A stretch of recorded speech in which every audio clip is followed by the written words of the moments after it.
श्रीगुरुभ्यो नमः। हरि ओं। नारायणं सुरगुरुं जगदेकनाथं भक्तप्रियं सकललोकनमस्कृतं च त्रैगुण्यवर्जितमजं विभुमध्यमीशं वन्दे भवघ्नं अमरासुरसिद्धवन्द्यं नारायणाय परिपूर्णगुणार्णवाय विश्वोदयस्थितिलयोन्नियतिप्रदाय ज्ञानप्रदाय विबुधासुरसौख्यदुःखसत्कारणाय वितताय नमो नमस्ते।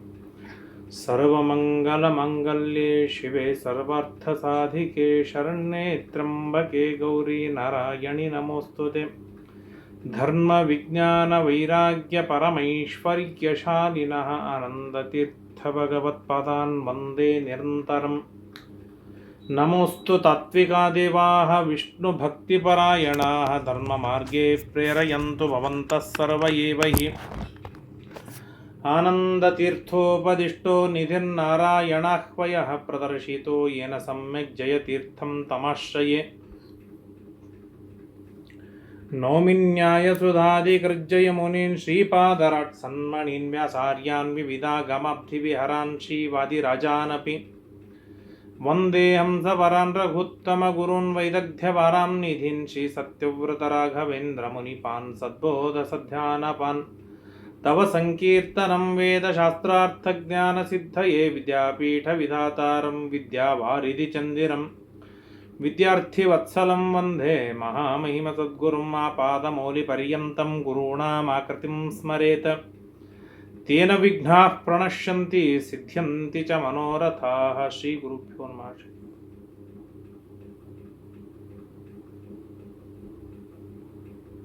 श्रीगुरुभ्यो नमो नमः। हरि ओं। स्वस्त्यस्तु अशेषसन्मङ्गलानि भवन्तु। नारायणं नमस्कृत्य नरं चैव नरोत्तमं देवीं सरस्वतीं व्यासं ततो जयम् उदीरयेत्।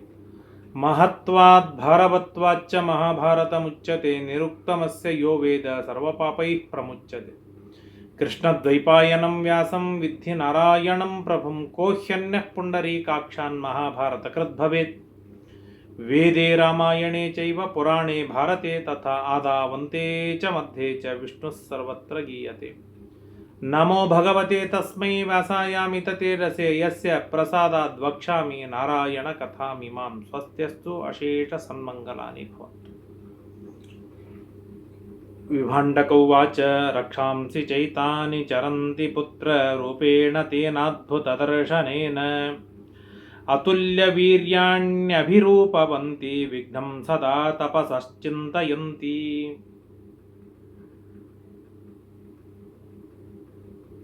ಋಷ್ಯಶೃಂಗರ ಬಳಿ ವೇಶ್ಯಾಸ್ತ್ರೀಯರೆಲ್ಲ ಬಂದು ಮಾತನಾಡಿ ಹೋಗಿರ್ತಾರೆ.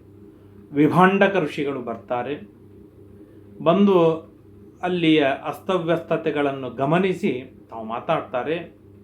ಆಗ ಋಷ್ಯಶೃಂಗ ಸಾಕಷ್ಟು ಮಾತುಗಳನ್ನ ಹೇಳ್ತಾರೆ. ಮಾತುಗಳು ಚೆನ್ನಾಗಿತ್ತು, ಅವರು ಜಡೆ ಹೀಗಿತ್ತು, ಹಾಗಿತ್ತು, ಅದ್ಭುತವಾಗಿದ್ದರು, ಆಹ್ಲಾದಕರವಾಗಿತ್ತು, ಅವರ ಹಣ್ಣುಗಳಂತೂ ಬಹಳ ರುಚಿಕರವಾಗಿತ್ತು, ಹಾಗೆ ಹೀಗೆ ಎಲ್ಲ ಹೇಳಿದ ಮೇಲೆ ಎಲ್ಲವನ್ನು ಕೇಳಿಸಿಕೊಂಡ ವಿಭಾಂಡಕ ಋಷಿಗಳು ಹೇಳ್ತಾರೆ, ಅವರೆಲ್ಲ ರಾಕ್ಷಸರು ಕಣೋ, ರಾಕ್ಷಸರು, ಹಾಗೆಲ್ಲ ಅವರ ಜೊತೆ ಅವರನ್ನು ಪ್ರೀತಿ ಮಾಡಬಾರದು ಗೊತ್ತಾ. ಅತುಲ್ಯ ವೀರ್ಯಾಣ್ಯಭಿರೂಪವಂತಿ ವಿಘ್ನಂ ಸದಾ ತಪಸಶ್ಚಿಂತಯಂತಿ. ತಪಸ್ಸು ಮಾಡುವವರಿಗೆ ವಿಘ್ನವನ್ನು ಹೇಗೆ ಕೊಡಬೇಕು ಎಂಬುದಾಗಿ ಅವರು ಲಕ್ಷ್ಯ ಕೊಟ್ಟಿರ್ತಾರೆ. ಅದರ ಕಡೆಗೇನೆ ಹೆಚ್ಚು ಗಮನ ಕೊಟ್ಟವರಾಗಿರ್ತಾರೆ. ಆದ್ದರಿಂದಾಗಿ ಅಂಥವ್ರ ಕಡೆಗೆ ಬಹಳ ಲಕ್ಷ್ಯ ಕೊಡಬಾರ್ದು. ರಾಕ್ಷಸರವರೆಲ್ಲ ಸುರೂಪರೂಪಾಣಿ, ನೋಡ್ಲಿಕ್ಕೆ ಬಹಳ ಚೆನ್ನಾಗಿ ಇರ್ತಾರೆ. ವಿವಿಧೈ ಉಪಾಯೈ ಪ್ರಲೋಭಂತೆ, ನಾನಾ ವಿಧವಾದ ಉಪಾಯಗಳನ್ನು ಮಾಡಿ ಪ್ರಲೋಭನೆಗೆ ಒಳಗೊಳ್ತಾರೆ. ಸುಖಾಚ್ಚ ಲೋಕಾಚ್ಚ ನಿಪಾತಯಂತಿ, ಸುಖದಿಂದ ಮತ್ತು ಉತ್ತಮ ಲೋಕದಿಂದ ತೆಳಗೆ ಬೀಳಿಸ್ತಾರೆ ಅವರು. ತಾನು ಉಗ್ರ ರೂಪಾಣಿ, ಭಾರಿ ಕಠೋರವಾದ ರೂಪ ಅವರು. ಹಾಗಾಗಿ ಅಂಥವರ ಸಹವಾಸವನ್ನು ಮಾಡಬಾರದು. ನತಾನಿ ಸೇವೇತ ಮುನಿರ್ಯತಾತ್ಮ ಸತಾಂ ಲೋಕಾನ್ ಪ್ರಾರ್ಥಯಾನ ಕಥಂಚಿತ್ ಕೃತ್ವಾ ವಿಘ್ನಂ ತಪಸಾನಾಂ ರಮಂತೆ ಪಾಪಾಚಾರಸ್ತಪಸಾಸ್ತಾನ್ನ ಪಶ್ಯೇತ್. ಆದ್ದರಿಂದಾಗಿ ನತಾನಿ ಸೇವೇತ, ಅಂಥ ಜನರ ಸಹವಾಸವನ್ನು ಯಾವ ಕಾರಣಕ್ಕೂ ಕೂಡ ಮಾಡಬಾರದಲ್ವ. ಅದರೊಳಗೂ ಯಥಾತ್ಮ, ಇಂದ್ರಿಯ ನಿಗ್ರಹವುಳ್ಳವ ನೀನು. ಸತಾಂ ಲೋಕಾನ್ ಪ್ರಾರ್ಥಯಾನ ಕಥಂಚಿತ, ಉತ್ತಮವಾದ ಲೋಕಗಳನ್ನು ಪ್ರಾರ್ಥನೆಯನ್ನು ಮಾಡುವವನು, ಉತ್ತಮ ಲೋಕಕ್ಕಾಗಿ ತಪಸ್ಸು ಮಾಡುವವನು ನೀನು. ನಿನ್ನಂಥವರಿಗೆ ವಿಘ್ನಗಳನ್ನು ಕೊಟ್ಟು ಆ ಪಾಪಿಷ್ಠರೆಲ್ಲ ಸಂತೋಷ ಪಡ್ತಾರೆ ಗೊತ್ತಾ. ಆದ್ದರಿಂದಾಗಿ ಅಂಥವ್ರ ಜೊತೆಗೆ ಹೋಗಬಾರದು. ಅಸಂಜನೇನಾಚರಿತಾನಿ ಪುತ್ರ ಪಾನಾನ್ಯಪೇಯಾನಿ ಮಧೂನಿ ತಾನಿ. ಯಾರು ದುಷ್ಟ ಜನರಿದ್ದಾರೆ ಅವರು ಭಾರೀ ಸಿಹಿ ಸಿಹಿಯಾದ ಪಾನಗಳನ್ನು ಕೊಡ್ತಾರೆ, ಮಾಲ್ಯಗಳನ್ನು ಕೊಡ್ತಾರೆ, ತಿನ್ನಲಿಕ್ಕೆ ಆಹಾರಗಳನ್ನು ಕೊಡ್ತಾರೆ. ಅವುಗಳಿಗೆ ಕ್ಷುದ್ರವಾದ ಆ ವಸ್ತುಗಳಿಗೆ ಬಲಿ ಬೀಳಬಾರದಲ್ವಾ. ರಕ್ಷಾಂಸಿ ತಾನೀತಿ ನಿವಾರ್ಯ ಪುತ್ರಂ ವಿಭಾಂಡಕಸ್ತಾಂ ಮೃಗಯ ಅಂಬಭೂವ. ಅವರೆಲ್ಲರೂ ರಾಕ್ಷಸರು ಎಂಬುದಾಗಿ ತಿಳಿದುಕೋ ಅಂತ ಹೇಳಿ ಚೆನ್ನಾಗಿ ಹೇಳಿದರು. ಹೇಳಿ ಅವತ್ತಿನ ದಿನದ ಎಲ್ಲ ಉತ್ಸವವನ್ನು ಮುಗಿಸಿ, ಅರ್ಥಾತ್ ತಮ್ಮ ಅಗ್ನಿಹೋತ್ರ ಮುಂತಾದವುಗಳನ್ನು ಮುಗಿಸಿ ಸ್ವಲ್ಪ ಏನು ಉಪಹಾರ ಮಾಡಿದ್ರು, ಮಲಗಿದ್ರು, ಮತ್ತೆ ಹೇಳಿದ್ರು, ಮತ್ತೆ ಎದ್ದರು, ಮತ್ತೆ ಅವರು ತಪಸ್ಸಿಗೆ ಹೊರಟರು. ಯದಾ ಪುನಃ ಕಾಶ್ಯಪೋ ವೈ ಜಗಾಮ ಫಲಾನ್ಯಾಹರ್ತುಂ ವಿಧಿನಾಶ್ರಮೇಸು.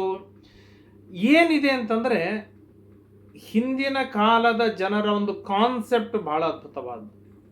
ಇವತ್ತಿಗೆ ಹೊಟ್ಟೆಗೆ ಆದರೆ ಸಾಕು, ನಾಳೆಗೆ ದೇವರಿದ್ದಾನೆ, ನಾಳೆಗೆ ದೇವರು ನನಗೆ ಒದಗಿಸ್ತಾನೆ ಅನ್ನೋ ಭರವಸೆ. ಎಷ್ಟು ದೇವರ ಮೇಲೆ ಭರವಸೆ ಕಡಿಮೆ, ಅಷ್ಟು ನಾವು ನಾಳೆ ನಾಡ್ದಕ್ಕಾಗಿ ನಾವು ಮನೆಯಲ್ಲಿ ಇಡುತ್ತೇವೆ. ಈ ವಿಭಾಂಡಕ ಋಷಿಗಳಿಗೆ ದೇವರ ಮೇಲೆ ಎಷ್ಟು ಭರವಸೆ ಅಂದರೆ, ಅವರು ನಾಳೆಗಾಗಿ ಒಂದು ವಸ್ತುವನ್ನು ಮನೆಯಲ್ಲಿ ಇಟ್ಟವರಲ್ಲ.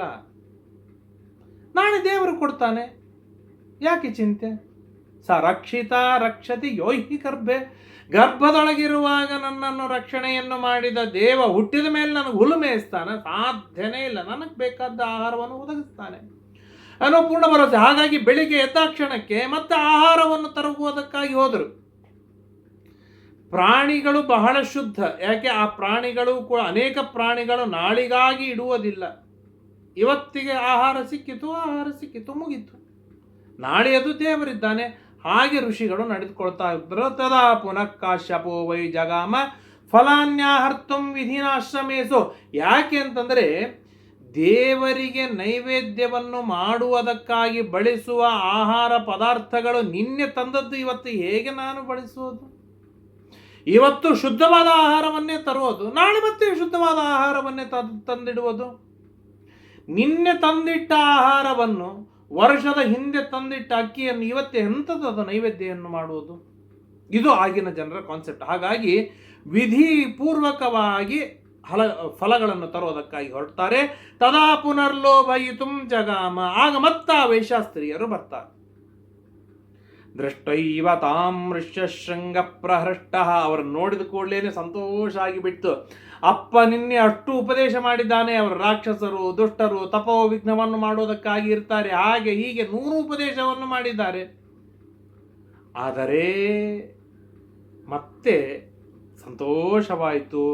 ಪ್ರೋವಾಚ ಚೈನಾಂ ಭವತಾಂ ಶ್ರಮಾಯ ಗಚ್ಛಾವ ಯಾವನ್ನ ಪಿತಾಮಮೇತಿ. ಅವರನ್ನು ನೋಡಿದ ಕೂಡಲೇ ಇವನು ಋಷ್ಯಶೃಂಗ ಹೇಳಿಬಿಡ್ತಾನೆ, ಅಲ್ಲ ನನ್ನ ತಂದೆ ಇಲ್ಲಿಗೆ ಬರೋದ್ರೊಳಗೆ ನಿಮ್ಮ ಆಶ್ರಮಕ್ಕೆ ಹೋಗಿಬಿಡೋಣವ ಅಂತ ತಾನು ಹೇಳಿಬಿಟ್ಟ.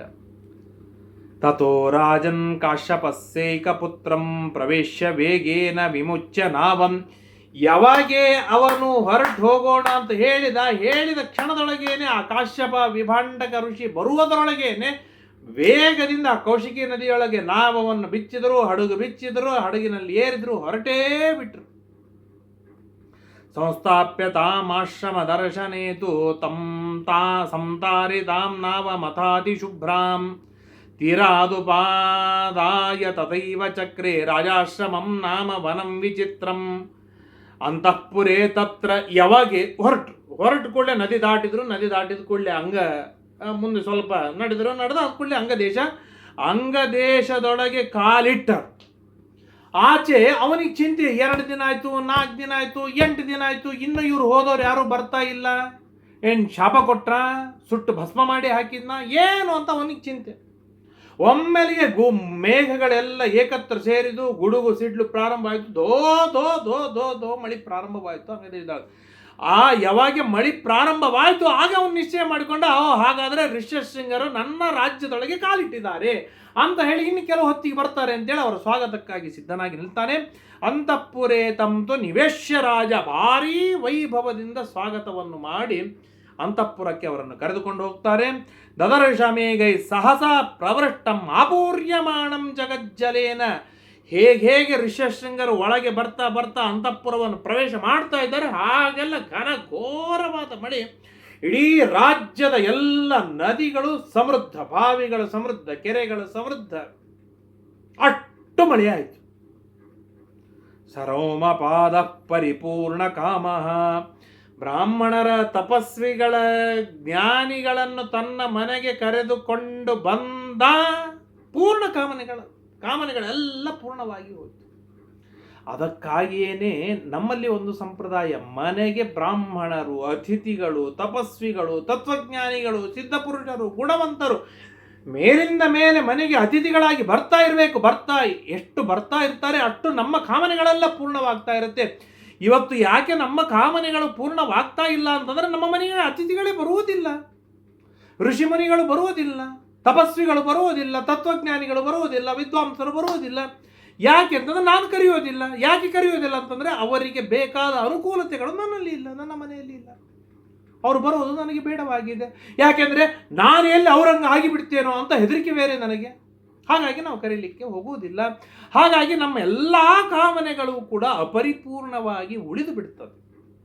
ಆದರೆ ಯಾವಾಗ ಅತಿಥಿಗಳು, ಅಭ್ಯಾಗತರು, ಋಷಿಗಳು, ಮುನಿಗಳು, ತತ್ವಜ್ಞಾನಿಗಳು, ತಪಸ್ವಿಗಳು ಮನೆಗೆ ಬಂದು ಪೂರ್ಣವಾಗಿ ಯಜಮಾನಸ್ಯ ಕಾಮಾಹ ಸಂಪೂರ್ಣ ಭವಂತು ಎಂಬುದಾಗಿ ಆಶೀರ್ವಾದವನ್ನು ಮಾಡ್ತಾರೆ, ಎಲ್ಲ ಕಾಮನೆಗಳು ಕೂಡ ಈಡೇರಿ ಹೋಗುತ್ತೆ, ಸಮೃದ್ಧವಾಗಿ ಹೋಗುತ್ತೆ. ಆ ಮಾತನ್ನು ಹೇಳ್ತಾರೆ, ಸ ರೋಮಪಾದ ಪರಿಪೂರ್ಣ ಕಾಮ. ರೋಮಪಾದ ರಾಜ ಪೂರ್ಣ ಕಾಮ, ಅವನಿಗೆ ಆಸೆಯೇ ಉಳಿಲಿಲ್ಲ, ಅವನು ಕೃತಕೃತ್ಯನಾಗಿ ಹೋಗಿಬಿಟ್ಟ. ಸುತಾಂ ದಾದಾವ್ ಋಷ್ಯಶೃಂಗಾಯ ಶಾಂತಾಂ. ಭಾರಿ ಅದ್ಭುತ ಚಲುವೆಯಾದ ಋಷ್ಯಶೃಂಗರಿಗೆ ತನ್ನ ಮಗಳಾದ ಶಾಂತಾದೇವಿಯನ್ನು ಕೊಟ್ಟು ವಿವಾಹವನ್ನು ಮಾಡಿಬಿಡ್ತಾನೆ. ವೈಭವದಿಂದ ವಿವಾಹ ಮಾಡಿಕೊಂಡ್ರು. ಅವನಿಗೂ ಒಂದೇನೋ ಹೊಸ ಮಜಾ. ಋಷ್ಯಶೃಂಗರಿಗೆ ಸುಖವಾದ ಜೀವನವನ್ನು ವೈಭವದಿಂದ ಜೀವನ ನಡೆಸ್ತಾ ಇದ್ದಾರೆ.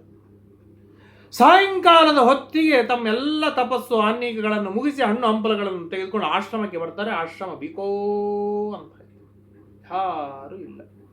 ಋಷ್ಯಶೃಂಗ ಮರಿ ಅಂತ ಹುಡುಕ್ತಾ ಇದ್ದಾರೆ. ಎಲ್ಲಿದ್ದಾರೆ ಋಷ್ಯಶೃಂಗ? ಇಲ್ಲೇ ಇಲ್ಲ. ಎಷ್ಟು ಹುಡುಕ್ತಾರೆ, ಕಾಣಿಸ್ತಾ ಇಲ್ಲ. ಕ್ರೋಧ ಪ್ರತೀಕಾರ ಕರಂಚ ಚಕ್ರೆ ಗೋಭಿಶ್ಚ ಮಾರ್ಗೇಶ್ ಅಭಿಕರ್ಷಣಂಚ.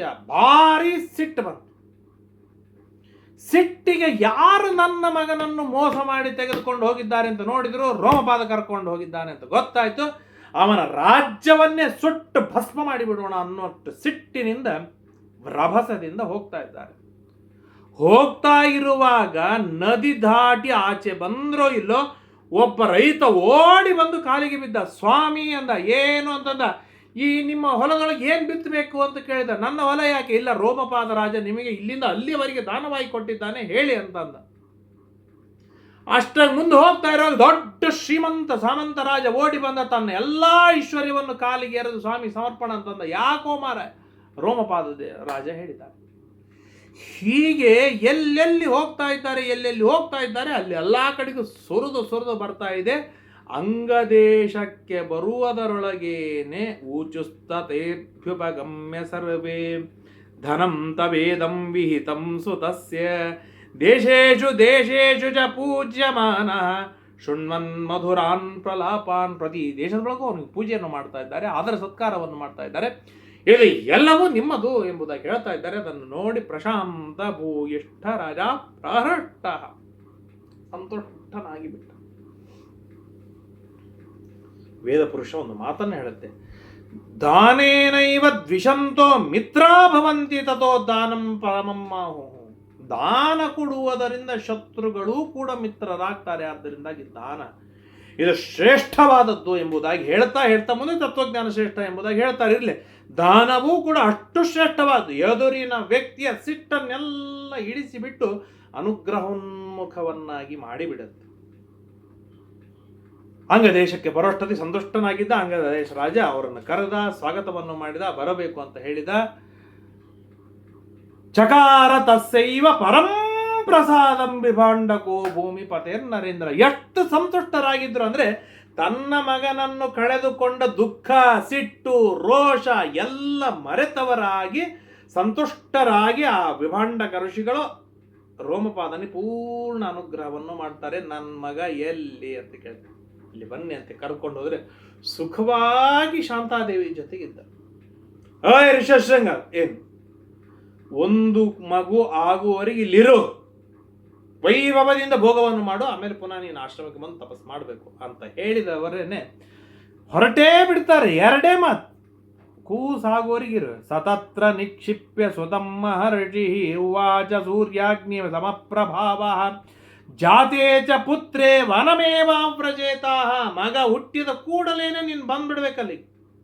ಈ ರೀತಿಯಾದ ಕಥೆಯನ್ನು ನಾವು ಯಾದವಾರ್ಯರ ಜೀವನ ಚರಿತ್ರೆಯಲ್ಲಿ ಕೇಳ್ತೇವೆ. ಯಾದವಾರ್ಯರ ಶಿಷ್ಯರು ಶ್ರೀನಿವಾಸ ತೀರ್ಥರು ಆಗಿ ಭಾರಿ ಚಲುವರಂತೆ ಕೇಳಿದ್ದು. ಅವರಿಗೆ ಮದುವೆ ಆಗಿರ್ತದೆ, ಮದುವೆಯಾಗಿ ಹೊಸ ದೀಪಾವಳಿ ಹೋಗ್ತೇನೆ ಅಂತ ಕೇಳ್ತಾರೆ. ಹೋಗ್ತೇನೆ ಅಂತಂದರೆ ಚತುರ್ದಶಿ ಅಮಾವಾಸ್ಯ ಪ್ರತಿಪದ ಹೋಗಬೇಕು, ಪ್ರತಿಪದ ಬಿಟ್ಟು ದ್ವಿತೀಯ ಬೆಳಿಗ್ಗೆ ಇಲ್ಲಿಗೆ ಬರಬೇಕು ಅಂತ ಹೇಳಿ ಕೊಟ್ಟು ಕಳಿಸ್ತಾರೆ.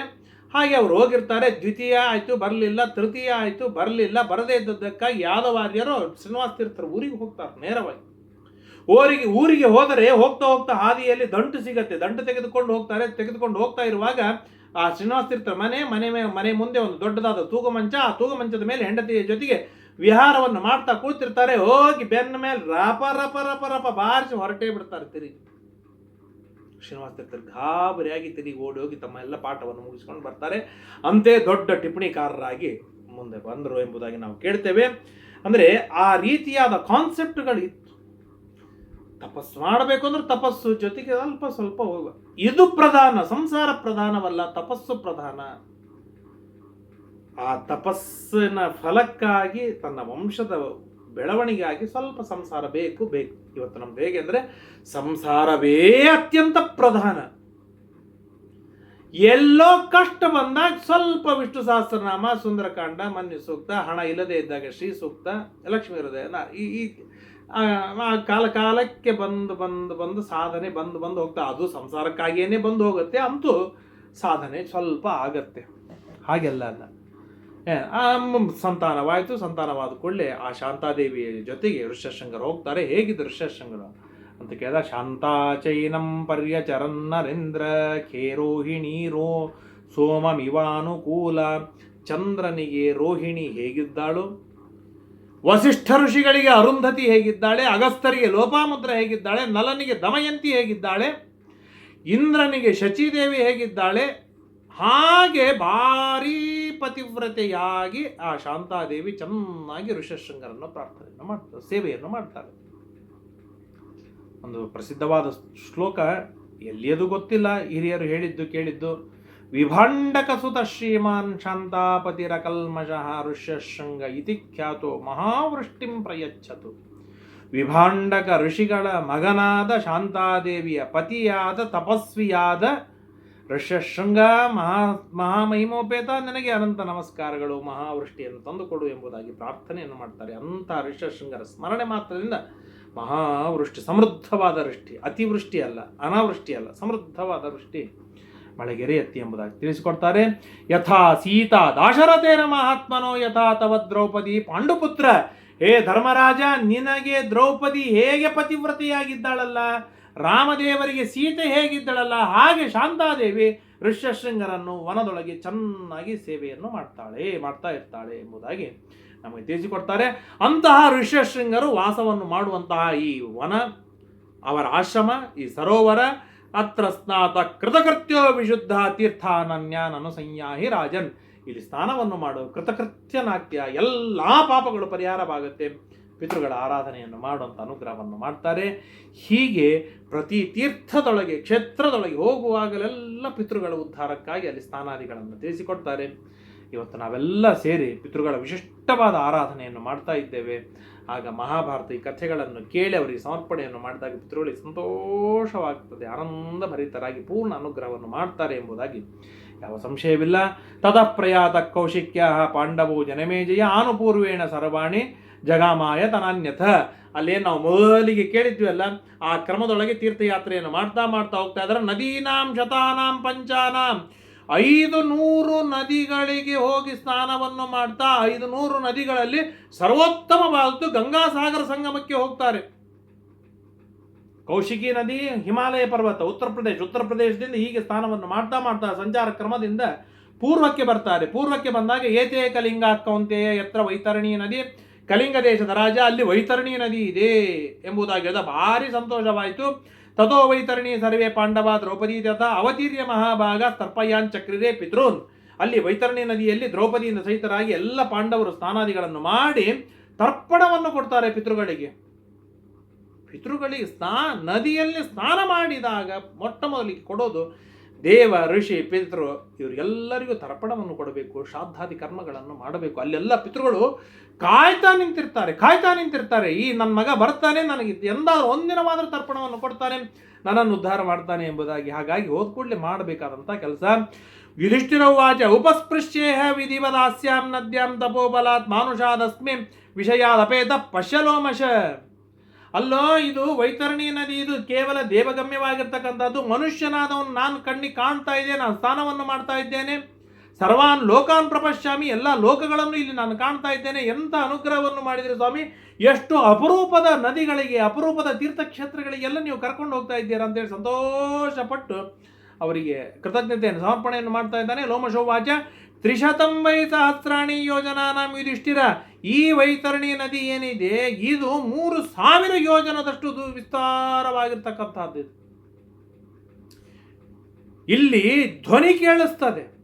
ಆದ್ದರಿಂದ ತೂಷ್ಣಿ ಮಾಸುವ, ಭಾಳ ಮಾತಾಡಬೇಡ, ಅಷ್ಟು ಜನರಿಗೆಲ್ಲ ಡಿಸ್ಟರ್ಬ್ ಆಗುತ್ತೆ, ಭಾಳ ಮಾತನಾಡಬೇಡ.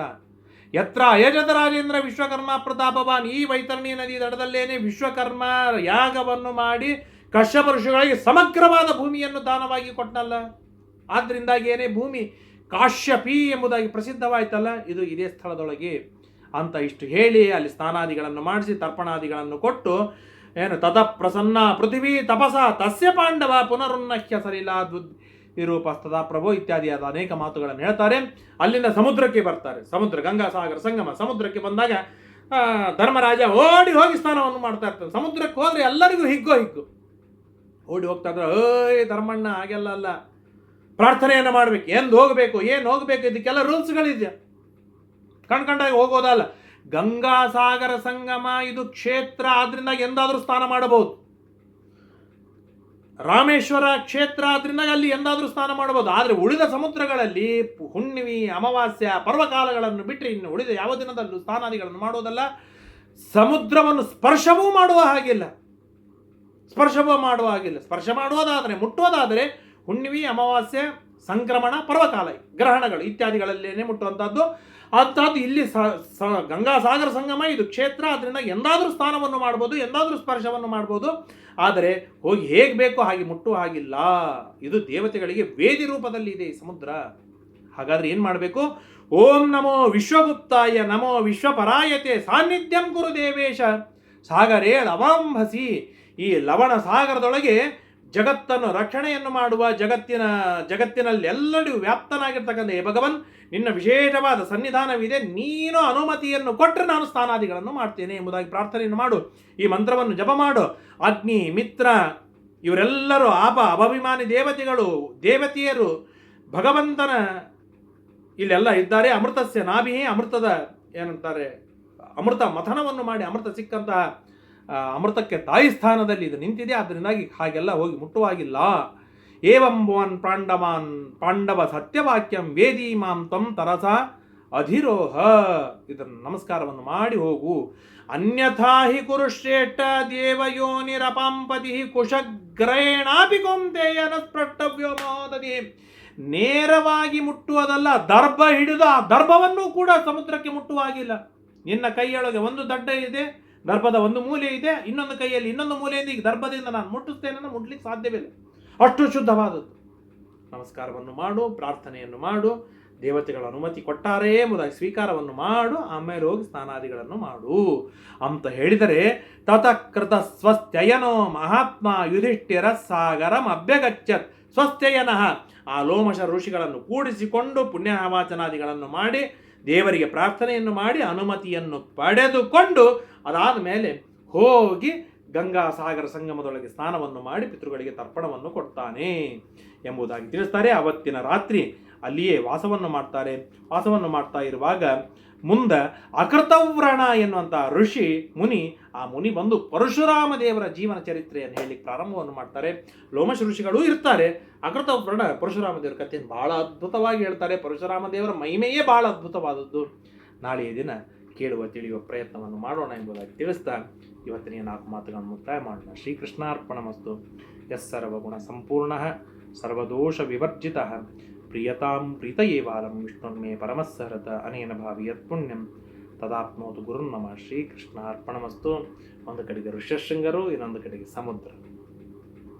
ಋಷ್ಯಶೃಂಗರಿಂದ ತಿಳಿಯಬಹುದಾದದ್ದು ಸಾಕಷ್ಟು ವಿಷಯಗಳು. ಸಮುದ್ರದಲ್ಲಿ ಹೋಗಿ ಕಂಡಾಗಿ ವಿಹಾರವನ್ನು ಮಾಡುವಂಥ ನಮ್ಮಗಳಿಗೂ ಕೂಡ ಎಚ್ಚರಿಕೆಯನ್ನು, ಎರಡೂ ವಿಷಯದೊಳಗೂ ಕೂಡ ನಮಗೆ ಇವತ್ತಿನ ಈ ಮಹಾಭಾರತದಲ್ಲಿ ತುಂಬ ಸುಂದರವಾದ ಎಚ್ಚರಿಕೆಯನ್ನು ಕೊಡ್ತಾರೆ. ತಪಸ್ಸಿನೊಳಗೆ ಭಾಗಿಯಾಗೋಣ. ಸಮುದ್ರ ಸಿಕ್ಕಿದೆ, ನದಿ ಸಿಕ್ಕಿದೆ ಅಂತೇಳಿ ಯಥೇಚ್ಛವಾದ ಸ್ವೇಚ್ಛಾಚಾರ ಅಂತ ಅನ್ನೋದು ಸರ್ವಥಾ ಸಲ್ಲ. ಇದು ದೇವತೆಗಳಿಗೆ ಮಾಡುವ ಮಹಾ ಅಪಚಾರವಾಗಿ ಬಿಡುತ್ತದೆ. ಆದ್ದರಿಂದಾಗಿ ಎಂದು ಸಮುದ್ರ ಸ್ನಾನವನ್ನು ಮಾಡಲಿಕ್ಕೆ ಶಾಸ್ತ್ರ ವಿಧಾನವನ್ನು ಮಾಡಿದೆ ಅಂದು ಅವಶ್ಯವಾಗಿ ಹೋಗಿ ಸಮುದ್ರವನ್ನು ಮುಟ್ಟೋಣ, ಸಮುದ್ರದಲ್ಲಿ ಸ್ನಾನವನ್ನು ಮಾಡೋಣ. ಯಾವ ಕ್ರಮವನ್ನು ವಿಧಾನವನ್ನು ಮಾಡಿದೆ ಆ ರೀತಿಯಾಗಿ ದೇವ ಋಷಿ ಬ್ರಾಹ್ಮಣರ ಅನುಮತಿಯನ್ನು ಪಡೆದುಕೊಂಡು ಸಮುದ್ರದ ಸ್ನಾನಾದಿಗಳನ್ನು ಮಾಡೋದಕ್ಕೆ ತೊಡಗಿಕೊಳ್ಳೋಣ ಎಂಬುದಾಗಿ ತಿಳಿಸ್ತಾ ಇವತ್ತಿನ 4 ಮಾತುಗಳಿಗೆ ಪೂರ್ಣ ಮುಕ್ತಾಯವನ್ನು ಹೇಳೋಣ. ಶ್ರೀಕೃಷ್ಣ ಅರ್ಪಣಮಸ್ತು. ಅನೇನ ಭಾವಿ ಯತ್ಪುಣ್ಯಂ ತದಾಪ್ನೋತ್ ಗುರುರ್ನಮಃ.